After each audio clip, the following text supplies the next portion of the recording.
അവിടെ ഉണ്ടോ നോക്കി. നീ ഇത് വഴി നോക്ക്. അവിടെ എന്തെങ്കിലും വിളിക്കണം.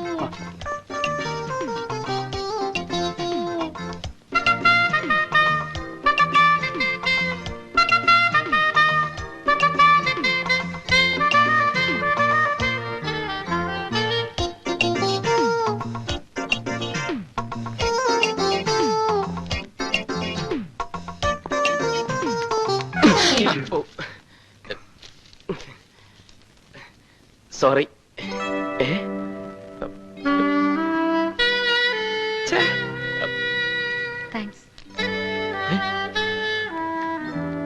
എന്തോ സംസാരിച്ചു.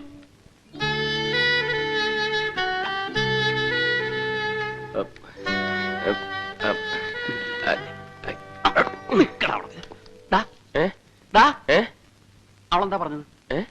അവളെന്താ പറഞ്ഞതെന്ന്? I love you. Excuse me, ഈ പുസ്തകം ആരാ എടുത്തിരിക്കുന്നതെന്ന് എനിക്കൊന്ന് അറിയാൻ പറ്റുമോ? ഇതൊരു സേതുമാധവന്റെ പേരിലുള്ളതാ. എന്താ? ഞാൻ സേതുമാധവന്റെ സിസ്റ്ററാ. പേര് മായ. ഏട്ടൻ മരിച്ചുപോയി. അതുകൊണ്ട് മെമ്പർഷിപ്പ് ക്ലോസ് ചെയ്യാൻ എന്താ വേണ്ടത്? കുട്ടി തന്നെ ഒരു റിക്വസ്റ്റ് എഴുതി തന്നാ മതി. പിന്നെ എനിക്ക് ഈ സേതുമാധവന്റെ കൂട്ടുകാരെ ആരെങ്കിലും ഇവിടുന്ന് കാണാൻ പറ്റുമോ? അതിന് ഈ സേതുമാധവനെ തന്നെ എനിക്ക് പരിചയമില്ലല്ലോ, പിന്നെങ്ങനാ? ഇതാളുടെ ഫോട്ടോ. വെളുത്ത് നല്ല ഉയരം ഉണ്ടായിട്ടാ. ധാരാളം വായിക്കുമായിരുന്നു. പിന്നെ ബോംബെ യൂണിവേഴ്സിറ്റിയിലെ ബോക്സിംഗ് ചാമ്പ്യനൊക്കെ ആയിരുന്നു. അങ്ങനെയാണെങ്കിൽ ക്ലബിലൊന്ന് അന്വേഷിച്ച് നോക്ക്. ചിലപ്പോ അവിടെ ആരെങ്കിലും പരിചയക്കാർ കാണും. ശരി.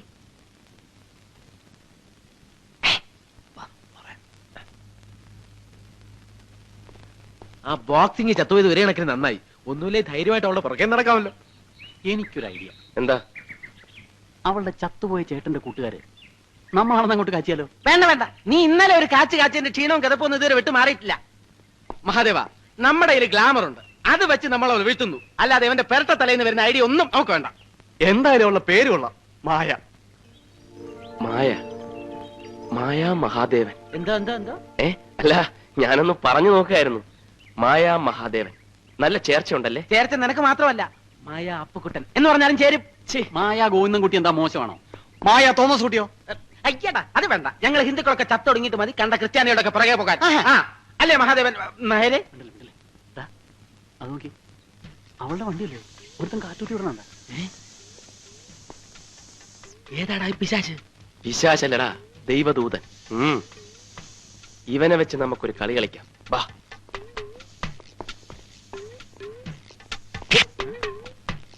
എന്താ? കാറ്റ് കുത്തിവിടുന്നത് ചേട്ടന്റെ ഒരു ഹോബിയാണല്ലേ? അത് ചോദിക്കാൻ നീ ആരടാ? എടാ പന്നി, തെണ്ടിത്തരം കാണിച്ചിട്ട് ഇന്ന് ഷൈൻ ചെയ്യുന്നു.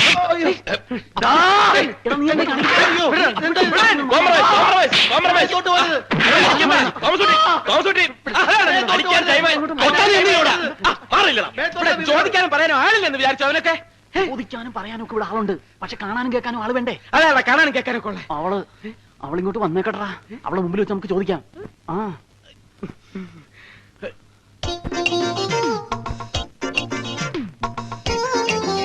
വരുന്നുണ്ട്. ഇടി തുടങ്ങിക്കോ, ഇടി തുടങ്ങിക്കോ. ഇങ്ങനെ എടുക്ക, ഞാൻ തന്നെ തുടങ്ങാം. നീ കാറ്റ് കുത്തി വിടുവല്ലേടാ? ഞങ്ങളൊക്കെ ഞാൻ ഇതുവരെ അടിച്ചിട്ടില്ല. രണ്ട് വീട്ടിലും കാശ് ഊതി നടത്തിട്ട് നീ മതി. ഊതാനല്ലേ പറഞ്ഞത്? കാണാൻ കൊള്ളാവുന്ന പെൺകുട്ടികൾ വണ്ടി കൊണ്ടുവന്ന് വെക്കുമ്പം അതിന്റെ കാറ്റ് തുറന്നു വിടുന്നത് ഇവന്റെയൊക്കെ സ്ഥിരം തൊഴിലാ. ഞാൻ ഊതിക്കടാ. തിരിഞ്ഞു നോക്കാണ്ട് ഊതടാ നീ. ഇയാള് വണ്ടിയുടെ കാറ്റൂരി വിട്ടു. ഞങ്ങള് കണ്ടില്ലായിരുന്നെങ്കിൽ. ഒന്ന് മാറിയെന്നേ, കുട്ടി ആളെ ഒന്ന് കാണട്ടെ.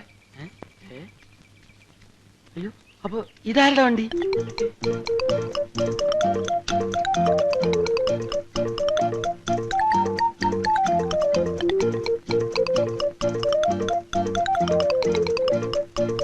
തോമസ് കുട്ടി വിട്ടോടാ.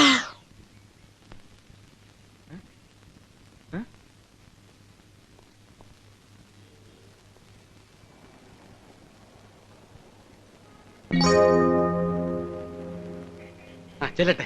നിക്ക്, നീ പോയിട്ടെന്താ ചെയ്യാൻ പോണത്? അത് ആളെ കറക്കി കൊണ്ടുവരുമ്പോ കണ്ടാ മതി. ഐഡിയ എന്താണെന്ന് പറഞ്ഞിട്ട് പോടാ. അതെ, വ്യക്തമായിട്ട് പ്ലാൻ എന്താണെന്ന് പറഞ്ഞിട്ട് പോയാ മതി. ഇനി വന്നേ. പറഞ്ഞേ. ആദ്യം ഞാൻ നേരെ ചെല്ലുന്നു. അയാളുടെ ദേഹത്ത് പതുക്കെ ഒന്ന് മുട്ടിയിട്ട് അറിയാതെ പറ്റിയ പോലെ സോറി എന്ന് പറയുന്നു. ഓക്കെ. എന്നിട്ട് മുഖം ഒന്ന് ഉയർത്തി സേതുമാധവന്റെ മുത്തച്ഛനല്ലേ എന്ന് ഒറ്റ ചോദ്യം. ആ ചോദ്യത്തിൽ അയാൾ വീഴുന്നു. ഇവൻ പോയാ വീഴൂ? ഞാൻ വീഴ്ത്തും. അയ്യോ, എന്റെ അമ്മയെ നാട്ടിച്ച് ഇന്നെന്താണത്? ഞാൻ മുത്തച്ഛന്റെ കൂട്ട് ഞാൻ മാത്രമല്ല അവരെല്ലാവരും അവര് തട്ടണമെന്ന് പറഞ്ഞു. ഞാൻ ഇങ്ങനെ ആരും മുട്ടാറില്ല, അതുകൊണ്ട് സോറി. നിനക്ക് ഇത്ര വലിയ കണ്ണുണ്ടല്ലോ, മത്തയ്ക്ക പോലെ. സോറി എന്തത് സോറി? മനുഷ്യന്റെ ദേഹത്ത് വന്ന് ഇടിച്ചിട്ടാണോ സോറി പറയുന്നത്? സോറി പറഞ്ഞില്ലേ? 75 രൂപയുടെ മരുന്നായത്. അതെ എന്താ പറയാ?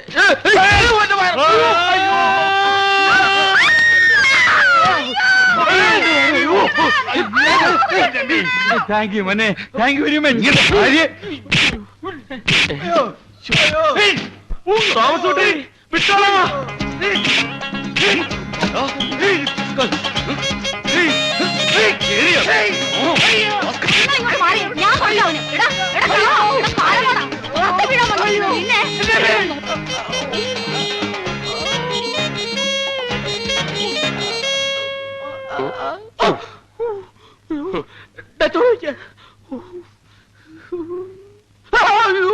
ഇനിയിപ്പൊ കരഞ്ഞാ മതിയല്ലോ, നാണമില്ലാത്തവൻ. അയാളെ വീഴ്ത്താൻ ഞാൻ പോയാലേ ശരിയാവുള്ളൂ, വേറെ ആരും പോകണ്ട. എന്തൊരു ബഹളമായിരുന്നു. ഇപ്പൊ എന്തായടാ? അയാളെ വീഴ്ത്തി, വഴിയെ പോയവരെ വീഴ്ത്തി, നീയും വീണ് വയറും കയറിയപ്പോ സമാധാനമായല്ലോ. ചുമ്മാ ഇരിയടാ. ഡേ അപ്പുകുട്ടാ, ചോരയാണ് കണ്ടിരിക്കുന്നത്. അവളെ നിനക്ക് തന്നെ കിട്ടുന്ന ലക്ഷണമാ. എങ്കീച്ചില് വയറ്റത്തല്ല, എന്റെ ചങ്കി കയറിയാലും ഞാൻ സഹിക്കും.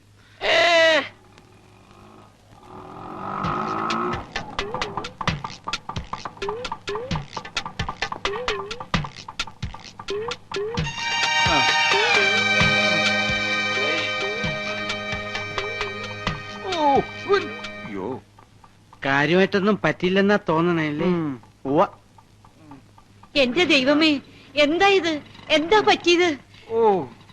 എന്താ മുത്തശ്ശ, എന്താ പറ്റിയത്? എന്നെ ഒരുത്തൻ റോട്ടിൽ ഉരുട്ടിയിട്ട് മോളെ. ആരാ മുത്തശ്ശ? വേറെ ആര്? അവന്മാര്. ഇത് അവന്മാർ തന്നെ.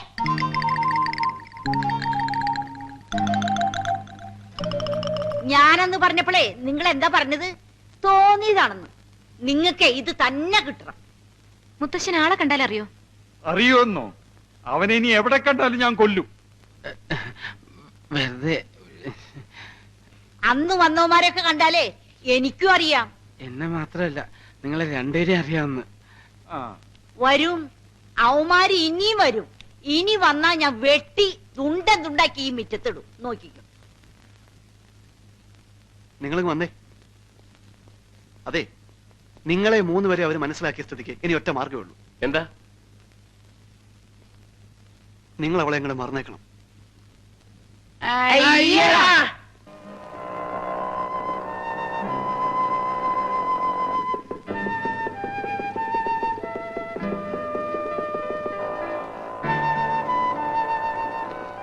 ആർക്കായിരിക്കും എഴുത്ത്?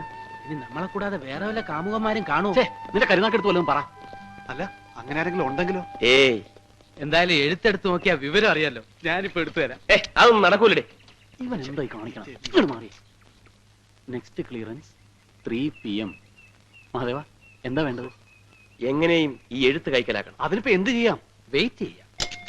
പോസ്റ്റ്മാൻ, അതെ, ഞങ്ങൾ ഒരു എഴുത്ത് അറിയാതെ തെറ്റി ഇതിനകത്ത് കൊണ്ട് ഇട്ടുപോയി.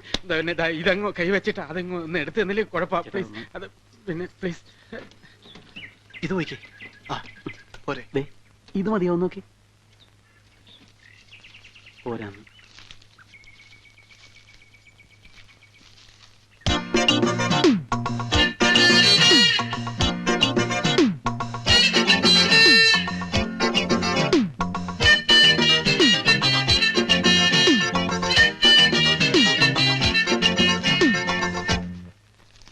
പ്രിയപ്പെട്ട അച്ഛനും അമ്മയെ അറിയുവാൻ. ഞാൻ അപ്പോഴേ പറഞ്ഞില്ലേ കാമുകനൊന്നും അല്ലെന്ന്. നീ എപ്പ പറഞ്ഞു? വായിച്ചേ. സേതുവേട്ടനെ നഗരത്തിൽ നിന്നാ ഞാൻ ഈ എഴുത്തെഴുതുന്നത്. സേതുവേട്ടൻ ഇവിടെ താമസിച്ചിരുന്ന വീട് ഞാൻ കണ്ടുപിടിച്ചു. അതൊരു ആൻഡ്രൂസിന്റെ വീടാണ്. ബോംബെയിൽ എവിടെയോ ആണ് ഈ ആൻഡ്രൂസ് ഇപ്പോൾ. ഈ ആൻഡ്രൂസ് പറഞ്ഞു വിട്ടിട്ടാ സേതുവേട്ടൻ ഈ നഗരത്തിൽ വന്നത്.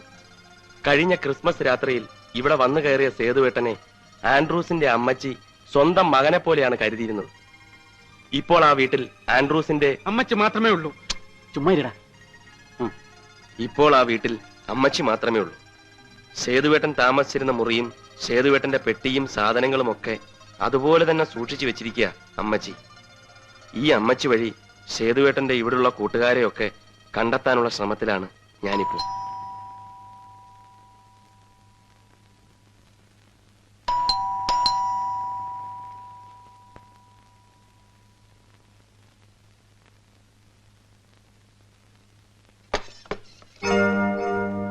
ഗുഡ് മോർണിംഗ് അമ്മച്ചി. അമ്മച്ചി. ആരാ? മരിച്ചുപോയ സേതുമാധവന്റെ കൂട്ടുകാരാ.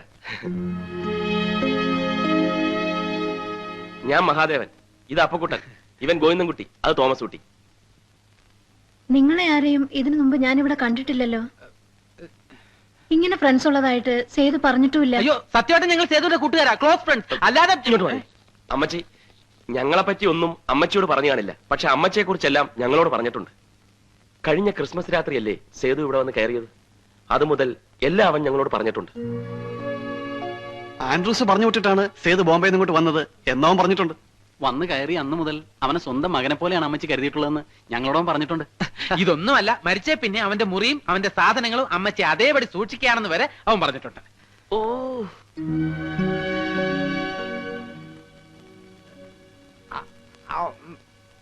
പറഞ്ഞിട്ടില്ല അല്ലേ? മിണ്ടാരിടാ. ഇവൻ പറയുന്ന നോക്കണ്ട. ഇവനിപ്പോ ഇങ്ങനെ സേതുവിന്റെ മരണത്തിന് ശേഷം ഇവന്റെ സമനില ആകെ തകർന്നിരിക്കുക. എന്ത് ചെയ്യാൻ അമ്മച്ചി? കൂട്ടുകാരനെ ഭ്രാന്തായി പോയെന്ന് വെച്ചാൽ ഞങ്ങൾക്ക് ഉപേക്ഷിക്കാൻ പറ്റൂ? അമ്മച്ചി ആക്ച്വലി ഞാൻ ഇങ്ങോട്ട് മാറി. ഞങ്ങളിപ്പോ വന്നത് ഞങ്ങൾക്ക് സേതുവിന്റെ ഒരു ഫോട്ടോ വേണം. ഞങ്ങളുടെ ലൈബ്രറിയിലെ ഒരു മെമ്പർ ആയിരുന്നല്ലോ സേതു. ഫോട്ടോ സോവനീറി കൊടുക്കാനാ. ഫോട്ടോ ഞങ്ങളുടെ കയ്യിലുണ്ട്, പക്ഷെ അത്ര നല്ലതല്ല, അതുകൊണ്ടാ. നിക്ക്, ഞാൻ നോക്കട്ടെ.